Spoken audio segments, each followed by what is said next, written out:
네, 안녕하십니까. 5살도 이해할 수 있는 경제 오이경이라고 합니다. 자, 트럼프가 중국에 100% 관세를 매기겠다라고 이렇게 얘기를 했습니다. 자, 이제 왜 그런지 설명을 해드릴 거고, 그리고 주식시장에 어떤 영향이 있는지 말씀드릴 거고, 그 다음에 이게 바로 매수 타이밍이 있는지 그거에 대해서 하나씩 이렇게 설명해 드리겠습니다. 왜? 그리고 주식시장 어떻게 되는지, 그리고 매수 타이밍인지 이렇게 오늘 설명해 드리려고 합니다. 일단 그 배경 지식을 말씀드리자면 중국에 이제 희귀 광물이라는 게 있습니다.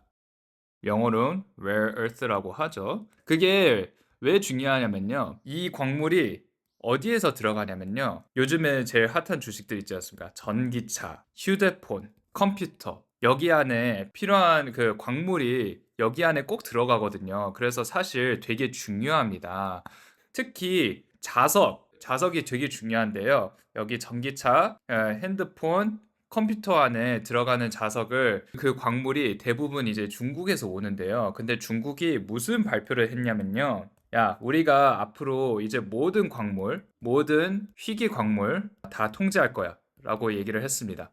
이게 통제한다는 게 이제 무슨 뜻이냐면요. 예를 들어서 중국에서 메이드 인 차이나 그 자석 있지 않습니까? 그 자석에 외국에 팔려면 우리의 허가를 받아야 된다라고 얘기를 했습니다. 이럴 일은 거의 없지만 이렇게 해봅시다. 예를 들어서 이제 미국이 중국의 자석을 샀어요. 그러면 이제 미국이 이제 그 자석으로 만든 제품들이라든지 그거를 다른 나라에 팔려고 하는데, 그런데 이제 이거를 중국이 허가받아라고 하는 거예요. 그러려면. 그러니까 이제 미국 입장에서는 자존심 상하죠. 네가 뭔데? 라고 하는 거죠. 네가 뭔데 우리한테 이래라 저러라 뭐 이렇게 하니에요. 그러니까 결국에는 자존심 싸움이에요. 트럼프가 이거를 보면서 야, 감히 네가 통제를 하냐? 그래서 이렇게 100% 세금을 부과한다라고 하는 겁니다. 네, 그래서 이제 미국 주식시장에 무슨 일이 일어나는지 한번 살펴보겠습니다.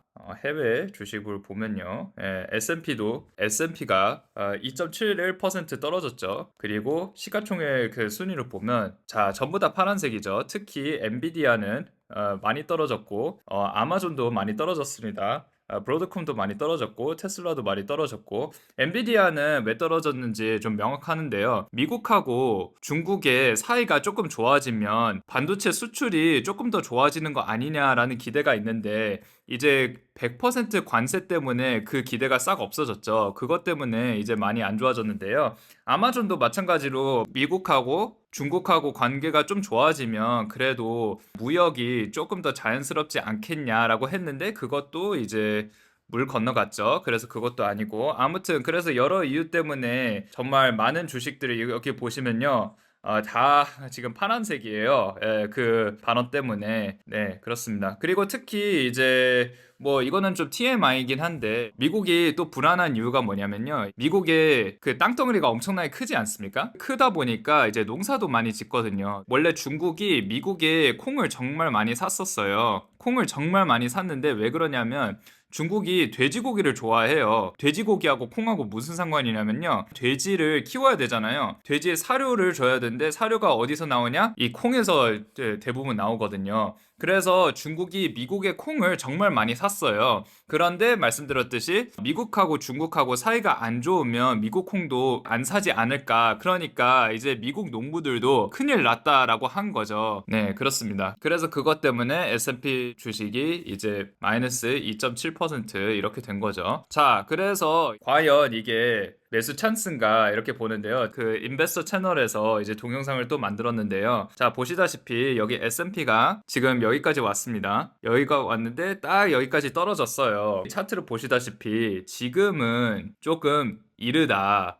라고 말씀드리고 싶어요. 왜냐하면 굳이 산다면 여기서 여기까지 떨어질 때 S&P가 한 6100, 6200 이 사이에서 6150 정도에 있으면 그나마 좀 이제 사는 게 좀 좋지 않을까. 그것도 솔직히 좀 애매해요. 제가 다음에 오픈 AI하고 그 AI 버블에 대해서 좀 동영상을 만들 예정인데요. 그 동영상을 보시면 제가 왜 이런 말씀을 드리는지 아실 거예요. 왜냐하면 지금 좀 불안해요. 미국 주식에 저는 개인적으로 오픈 AI 통해서 AI 버블이 있을 수도 있겠다라고 믿는 사람 중 한 명이기 때문에, 그래서 여기까지 이렇게 내려오면 그래도 충분히 고려는 할 수 있지 않을까라는 생각이 들어요. 저는 좀 되게 보수적이기 때문에 이때 사면 좋습니다 이렇게 얘기를 저는 절대 못하고 제 자신도 그렇게 투자를 안 하거든요. 네, 그래서 그리고 어떤 한 분이 그 메타에 대해서 그 미래 전망에 대해서도 이쪽 얘기를 했는데요. 저는 개인적으로 저는 메타 주식을 보유하지 않습니다. 저는 이제 마크 저커버그 있지 않습니까? 이거는 개인적이라서 이거 들으시고 뭐 나는 그래도 메타의 주식을 매수하고 싶다. 그러면 뭐 저는 뭐 할 말이 없습니다. 그런데 이제 마크 저커버그가 2016년에 이제 트럼프가 대통령 됐었지 않습니까? 그때 이제 메타를 통해서 많은 데이터를 노출이 돼가지고 이거를 트럼프 선거 때 뭐 도와줬다 뭐 이런 얘기가 있었는데, 그래서 저는 개인적으로 이 도덕적으로 조금 문제가 있다라고 생각이 들었었고, 페이스북도 어떻게 보면 그런 문제가 되게 많았었거든요. 그래서 저는 개인적으로 어떤 회사의 대표이사가 뭐 윤리적으로 문제가 있다고 생각하면 저는 그 회사에 과감하게 투자를 하지 않거든요. 그런데 이제 차트를 보면 이 선이 뭐냐면요, 이제 30-day moving average라고 해가지고 결국에는 평균 이쯤에서 움직인다라고 하거든요. 근데 이제 트럼프가 이거 발표한 이후로 여기까지 왔습니다. 그래서 컬린에 의하면 여기서 더 떨어지면 그래도 이제 매수 찬스이지 않을까라고 얘기를 하긴 하는데, 뭐 600 이하 떨어지면 조금 들어가면 좋지 않을까라고 이 양반이 얘기했습니다. 제가 얘기한 게 아니에요. 근데 저는 개인적으로 이제 이거는 제가 명확하게 말씀드리지만 저는 메타 주식을 보유하지 않습니다. 그래도 이제 말씀드렸듯이 이제 댓글에 한번 나와가지고 한번 알려드리는 게 좋을 것 같아서 그래서 알려드렸습니다. 자, 이제 애플을 보겠습니다. 이제 애플 말씀드렸듯이 이제 트럼프 발언 때문에 이제 여기까지 내려갔는데요. 여기서 더 떨어지면 그래도 매수 찬스를 있지 않을까 싶어요. 대부분 애플 매수를 꺼려하는 이유가 뭐냐면요, AI 측면에서 이제 혁신이 별로 없다라고 얘기하는 사람들이 되게 많거든요. 근데 애플의 이제 프리 캐시플로우를 보면 프리 캐시플로우가 150조 원입니다. 1년에 150조 원입니다. 그러니까 돈이 돌아다니는 현금이 150조 원이에요. 그래서 제 개인적인 생각은 그 혁신을 돈을 써서라도 만들어내지 않을까라는 그 기대가 있어요. 메이크 혁신. 전번에 이제 말씀드렸는지 모르겠지만 사실 저는 애플 주식을 이때 살 기회가 있었거든요. 이때 살 기회가 있었는데 개인적인 사정으로 바빠가지고 못 샀어요. 그런데 제가 다른 분한테 알려줬는데 그분은 사가지고 돈을 좀 꽤 벌었다고 하더라고요. 여기까지 올라와서 그거 저도 샀어야 됐는데 진짜 아무튼 좀 후회가 남습니다. 넘어가겠습니다. 아마존은 되게 단순합니다. 아마존은 이 초록색 박스 안에 들어가면 매수를 좀 강력하게 해라 라고 이 양반이 그렇게 얘기를 했거든요. 190 이하에 한번 이제 그 매수하는 게 이제 고려하면 되겠다라고 얘기를 했어요. 그래서 저도 190달러까지 내려가면 저도 그렇게 할 예정이고요. 넷플릭스는 전번에 다뤘으니까 넘어갈게요. 넷플릭스 그 조금 말씀드리자면, 넷플릭스 그 제가 전번 동영상에 말씀드렸듯이 이제 이때 사면 그래도 좀 올라갈 것 같다라고 했는데 다행히도 꽤 올라갔습니다. 그 제 동영상 나온 이후로. 물론 지금 또 떨어졌지만 곧 실적 발표가 나오거든요. 11일 후에 이제 실적 발표가 나오는데, 그러면 이제 이쯤에서 그 스탑 로스를 이제 설정하라고 하더라고요. 이제 스탑 로스가 뭐냐면요, 이때 내려가면 이제 그 자동적으로 이 주식이 팔리게끔 스탑로스를 이렇게 하라고 하는데, 아니면 이렇게 더 올라가던가 둘 중에 하나인데, 그래도 안정장치로 이제 스탑로스를 설정을 해라 뭐 이렇게 얘기를 하더라고요. 저는 그냥 지켜보려고요. 웬만하면 지켜본다. 왜냐하면 뭐 케이퍼 디먼 헌터스 뭐 이런 것 때문에 제가 봤을 때 돈을 그래도 꽤 벌었을 것 같다는 생각이 들어가지고 그 실적 발표는 저는 개인적으로 문제가 되지 않다고 생각합니다. 다음 주식 볼까요?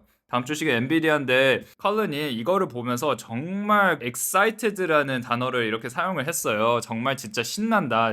내가 예상한 것처럼 여기가 저항선인데, 저항선이 이제 제대로 만들어진 것 같다라고 해서 이제 둘 중에 하나예요. 183달러가 새로운 저항선이라서 이렇게 확 올라가든지 아니면 더 내려가든지, 이게 둘 중에 하나인데요. 그래서 여기서 굳이 엔비디아에 들어가고 싶으면 굳이 여기서 조금 지금 사도 괜찮을 것 같다고 얘기를 하는데요. 저는 개인적으로 전 잘 모르겠어요. 솔직히 저는 이건 좀 아닌 것 같아요. 왜냐하면 더 떨어질 가능성도 있고, 제가 말씀드렸듯이 이제 다음 동영상에는 오픈 AI가 불안한 이유, 오픈 AI가 뭔가 터지면 엔비디아 주가도 엄청나게 많이 내려갈 수 있다라는 내용이 동영상 안에 포함이 되어 있거든요. 만약 오픈 AI 그 사건이 터지면 확 더 내려가지 않을까라는 개인적인 생각 때문에 저는 보류를 생각을 하고 있거든요. 근데 이거는 제 개인적인 생각이지 매수 매도 추천 아니고 투자의 책임은 본인에게 있음을 다시 말씀드립니다.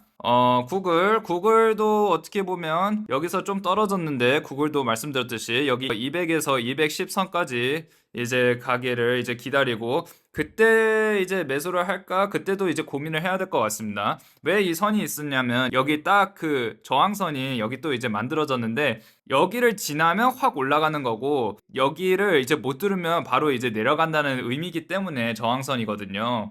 근데 이제 저항선을 이제 뚫었으니까 여기까지 확 올라갔는데, 그러면 저항선을 여기까지 오면 또 확 올라가지 않을까라는 기대가 있긴 한데, 말씀드렸듯이 이것도 지켜봐야 될 것 같습니다. 자, 마이크로소프트 할 말이 없습니다. 이제 넘어가겠습니다. 저도 이 차트를 봐서 도저히 모르겠는데, 당연히 제일 안전한 곳은 여기서 $404 이하에 사는 건데, 근데 제가 봤을 때 진짜 엄청나게 큰일이 일어나진 않은 이상 여기까지 안 내려가기 때문에, 근데 만약 이쯤에 떨어진다면 저는 개인적으로 많이 매수를 할 예정입니다. 말씀드렸듯이 주식은 쌀 때 사고 비쌀 때 파는 게 주식입니다. 제가 이제 5살도 이해하는 경제로서 이제 좀 쉽게 설명하려고 이제 하나씩 천천히 설명하려고 했는데, 오늘 또 그 토요일인데도 불구하고 제가 이제 회의가 있어가지고 좀 빨리 가야 돼가지고 조금 그 급하게 설명한 거에 대해서 되게 죄송스럽게 생각합니다. 그래서 만약에 제 동영상을 보시고 그 설명이 이 부분에서 조금 더 있었으면 좋겠다라고 생각하시는 부분이 있으면 이제 댓글에 꼭 남겨주세요. 그러면 다음 동영상에 조금 더 설명을 할 수 있지 않을까라는 생각이 듭니다. 물론 지금 저는 유튜브를 지금 시작한 지 얼마 안 됐고 그 구독자 수도 많이 없습니다. 하지만 저는 이제 모든 동영상에 최선을 다하려고 이렇게 노력하고 있습니다. 최선을 다한다. 그렇습니다. 아무튼 그래서 저는 이제 모든 사람들이 주식에 대한 시야를 좀 더 넓혔으면 하는 바람으로써 제 동영상을 만들고, 이제 모든 사람들이 이제 금융 지식이 조금씩 올라가서 월급에만 의존하지 않고 내 재산을 스스로 늘릴 수 있는 능력을 다 가졌으면 하는 마음으로 이 동영상을 만들었습니다. 아무튼 이 주말 잘 보내시고요. 오늘도 시청해 주셔서 감사합니다. 구독, 좋아요, 알림 설정 부탁드리겠습니다. 감사합니다.